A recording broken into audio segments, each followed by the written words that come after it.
In December of 1800, a Royal Navy lieutenant named James Grant stood on the deck of the survey brig Lady Nelson, moving through the wild, unpredictable waters of Bass Strait, when something rose out of the sea ahead of him that immediately caught his attention. A steep, conical mass of rock, round and high, standing almost perfectly alone in open water.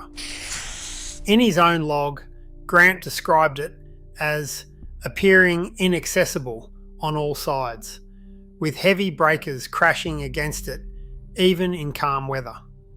He was right.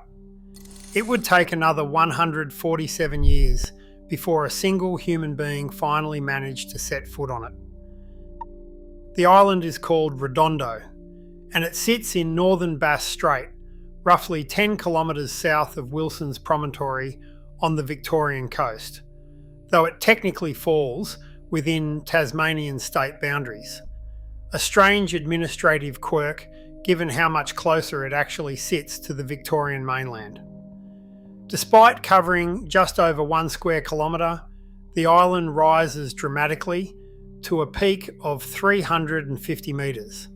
Its entire perimeter ringed by sheer granite cliffs ranging from 70 to 200 metres in height. From almost any angle, it genuinely resembles a pyramid rising directly out of the sea, a striking, almost geometric shape that seems entirely out of place against the flatter coastline surrounding it. That granite did not form quickly. Geologists trace its origin back to the Devonian period, somewhere between 350 and 395 million years ago, when molten rock forced its way upward into the surrounding stone, eventually cooling and hardening deep underground. Over the following hundreds of millions of years, the softer material covering that granite mass gradually eroded away, exposing the harder rock beneath it and shaping it unevenly into the steep, dramatic form still visible today. For most of its existence, Rodondo was not an island at all. Roughly 14,000 years ago, as the last ice age ended and global sea levels began rising, a vast stretch of dry land still connected Wilson's Promontory to what is now Tasmania, an ancient land bridge running through the region now occupied by Bass Strait itself. As the water rose, that connection was gradually severed, and the highest points of the old landscape, mountain peaks that had once stood well inland, were left standing alone as isolated islands, cut off from the mainland entirely. Rodondo is one of those surviving peaks, the tip of a mountain range that used to connect two landmasses now separated by open ocean. Grant's sighting in 1800 placed Rodondo on the map, quite literally. But placing it on a map and actually reaching it turned out to be two entirely different problems. The same steep cliffs and heavy surf that had caught Grant's attention from a safe distance made any actual landing attempt extraordinarily dangerous. Bass Strait itself carries a brutal reputation among sailors, a shallow, exposed channel connecting the Tasman Sea to the Southern Ocean, prone to sudden, violent weather changes and powerful currents capable of overwhelming even well-prepared vessels. Rodondo's cliffs offered no natural harbour, no sheltered beach, nothing resembling an easy approach from any direction. If your own family history stretches back to this same colonial era, sailors, settlers, or convicts moving through exactly these waters, my guide, Who You Actually Came From, walks you through the free records that can help you trace them properly. It's on the screen now, so you can visit the site and learn more. It was not until January of 1947 that an expedition finally succeeded, where nearly a century and a half of sailors, fishermen, and curious observers had failed. A party led by naturalist and explorer John Bechervaise spent an entire week on the island, the first sustained human presence Rodondo had ever recorded, conducting a detailed survey of its natural history. What they found justified the difficulty of getting there. Rodondo, isolated for thousands of years by both its physical inaccessibility and its complete separation from the mainland since the end of the Ice Age, had developed into something close to a genuine evolutionary time capsule. Among the island's most significant discoveries was a skink species found nowhere else on Earth, a small reptile that had spent thousands of generations evolving in complete isolation, cut off from any mainland population since Bass Strait first flooded the old land bridge separating it from the rest of the continent. That kind of finding is exactly what makes islands like Rodondo so valuable to researchers. A living record of what happens when a population is completely sealed off from outside influence for an extraordinarily long period of time, developing along its own distinct evolutionary path with no outside interference at all. The island's isolation has also made it an important sanctuary for seabirds, largely because the same inaccessibility that kept humans away for so long also kept away the introduced predators, foxes, cats, and rats that have devastated seabird populations across so much of mainland Australia. Rodondo today supports a breeding colony of short-tailed shearwaters estimated at well over 1 million birds, one of the largest such colonies anywhere in the region, nesting undisturbed across the island's steep, largely inaccessible slopes. Rodondo was formally granted nature reserve status in 1976, recognising both its ecological significance and the practical reality that its extreme terrain would likely keep large-scale human visitation impossible, regardless of any formal protection. Even today, access remains genuinely difficult and heavily restricted, and the overwhelming majority of people who ever see Rodondo do so exactly the way sailors have for more than 2 centuries, from the deck of a boat, viewing those same sheer cliffs from a safe distance offshore, rather than ever actually setting foot on the island itself.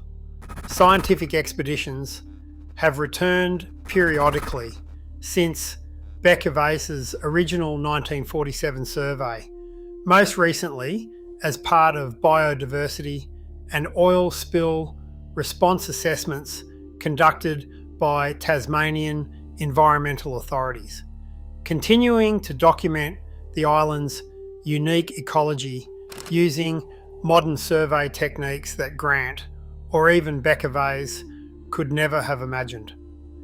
Each survey adds incrementally to the picture of an island that, despite sitting so close to one of Australia's most populated coastlines, remains genuinely understudied compared to almost anywhere else in the country, this easily visible from the mainland. What makes Rodondo worth sitting with is not a hidden mystery or an unsolved disappearance. It is something quieter and, in its own way, just as strange. A landmass spotted from a passing ship in 1800, clearly visible, clearly mapped, sitting only a short distance from a coastline that would go on to support major cities, towns, and shipping routes, and yet remaining almost entirely untouched by human presence for a century and a half, simply because the island itself refused to allow it. No hidden conspiracy kept people away. No official secrecy, just raw physical geography, cliffs too steep, surf too heavy, and a stretch of water too genuinely dangerous for anyone to safely attempt a landing until 1947. That kind of obstacle is increasingly rare in the modern world. Satellite imagery can now map every square metre of Rodondo's surface without a single boat ever needing to approach it. Drones can survey its cliffs and its shearwater colonies from a safe distance in a single afternoon. And yet the island itself remains almost exactly as difficult to physically reach today as it was when Beckervais's team finally managed it in 1947. A place modern technology can observe in extraordinary detail while still remaining, in any practical sense, almost as unreachable as it always has been. For a country covered in landmarks that have been climbed, mapped, developed, and photographed from every conceivable angle, Rodondo stands as something genuinely unusual. A place hiding in plain sight, visible from the mainland on a clear day, sitting well within Australian territorial waters, and still, more than 2 centuries after it was first recorded, one of the least visited, least disturbed pieces of ground anywhere in the entire country. Somewhere out in Bass Strait, that same steep granite pyramid is still standing exactly where Grant first saw it, still ringed by the same violent surf, still hosting more than 1 million seabirds and a species of skink that exists nowhere else on the planet, waiting, much as it always has, for the rare few willing and able to actually reach it. Bass Strait itself has never made accessing any of its islands easy, and Rodondo's difficulty is really an extreme version of a much broader pattern. The strait sits at a genuinely unusual meeting point, where the relatively sheltered waters of the Tasman Sea collide with the far more exposed swells rolling in from the Southern Ocean, creating a shallow, funnel-shaped body of water prone to sudden, dramatic weather shifts that can turn a calm morning into a dangerous afternoon within hours. Generations of sailors have treated the strait with genuine caution, and the region's long, grim history of shipwrecks, stretching from the earliest colonial era vessels through to more recent losses, stands as its own testament to how quickly conditions here can turn against even well-prepared crews. Rodondo, sitting directly within that same treacherous stretch of water, simply represents the most physically extreme example of a danger that has shaped this entire region's maritime history for more than 2 centuries. That broader context helps explain why Rodondo's isolation was never really a mystery in the way some of the sites covered on this channel are. There was no hidden reason nobody landed there for a century and a half, no obscured historical detail waiting to be uncovered. The reason was always sitting in plain view, visible from any passing ship exactly as it was to Grant in 1800. A coastline offering no safe approach, surrounded by water, capable of turning a routine landing attempt into a genuine emergency within minutes. Understanding that helps make Beckervais's eventual 1947 success feel like exactly what it was. Not luck, but the product of properly planned, carefully executed maritime expertise, finally applied to a genuinely difficult physical problem. The island's continued protection today reflects a similar practical logic. Rather than actively managing tourist access the way many other significant Australian natural sites do, authorities have largely allowed Rodondo's own geography to continue doing the work of keeping it undisturbed. Formal nature reserve status, granted in 1976, exists less as a barrier holding back a flood of eager visitors and more as a recognition that the island had already been protecting itself extraordinarily well for thousands of years before any legislation ever formally acknowledged it. Rodondo does not stand entirely alone either.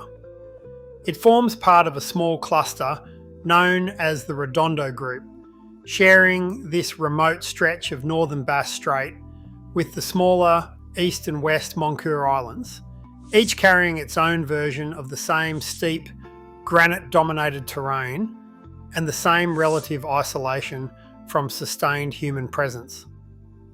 Together, these islands form a scattered chain of surviving high ground, the remaining visible peaks of that same ancient land bridge that once physically connected Wilson's Promontory to Tasmania, now standing as separate wind-battered fragments spread across open water. Recorded seabird surveys across the wider group have documented similarly significant breeding populations, reinforcing just how important this entire stretch of remote, largely inaccessible coastline has become for species that depend specifically on the total absence of introduced predators and sustained human disturbance to survive in genuinely meaningful numbers. What ultimately makes Rodondo worth remembering is not a hidden secret finally uncovered, but the opposite. An island whose entire story has always been sitting in plain sight, exactly as visible and exactly as well documented as it was the moment Grant first recorded it in 1800. Its strangeness comes not from what has been hidden, but from how completely its own physical geography has managed to keep one of Australia's most visually striking landmasses almost entirely untouched for well over 2 centuries, without needing any secrecy at all.